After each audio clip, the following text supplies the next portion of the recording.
Episode 8 of the X-Ways Forensics Quick Guide videos deals with evidence file containers. They allow selectively acquiring chosen files and directories into a protective container. In order to create one, go to the Specialist menu, Evidence File Container, and choose New. They obviously need a name and a path, and there's a number of options at the creation stage, including being able to enter details about yourself and perhaps an added description. In any case, once the container is set up, it is ready and waiting to receive data. In order to add anything to the container, all you have to do is identify individual files or indeed entire directories, right-click them and choose to add them to the container, which is now waiting. The options you're offered here are not that dissimilar from those in Recover Copy, with a couple of extras like the ability to hash files on inclusion. As soon as they've been added, I can obviously continue selecting more files individually or as entire batches and have them added to the same container.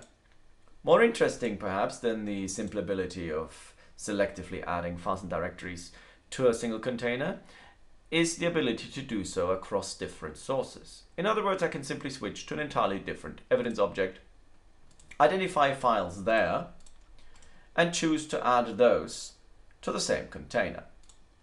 And in fact, I can switch evidence objects once more and add yet another file.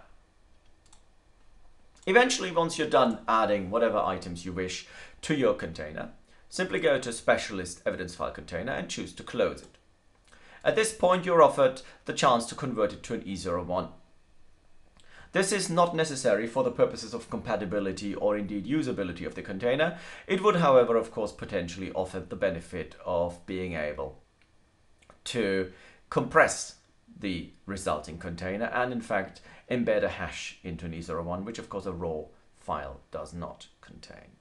In any case, from a usability point of view, I don't need the E01, so I'll skip that part. In order to then actually use, that is, open the container, simply add it to your case like any other image. So I go to Add Image, select the container, and choose to open it. As you can see, my different original source evidence objects have become the first level within the container. So I can see the entire directory 2 from within the pictures directory that I've added to that container originally. I also picked out a couple of files from within the docs directory.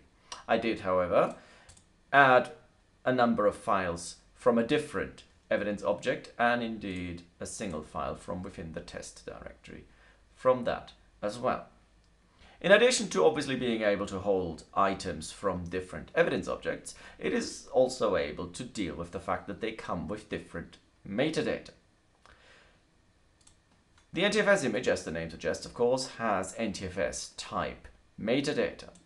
The other image, however, was all ext formatted partitions, and as a consequence, the files inside here possess Unix style attributes, all of which is correctly represented by the container at the same time.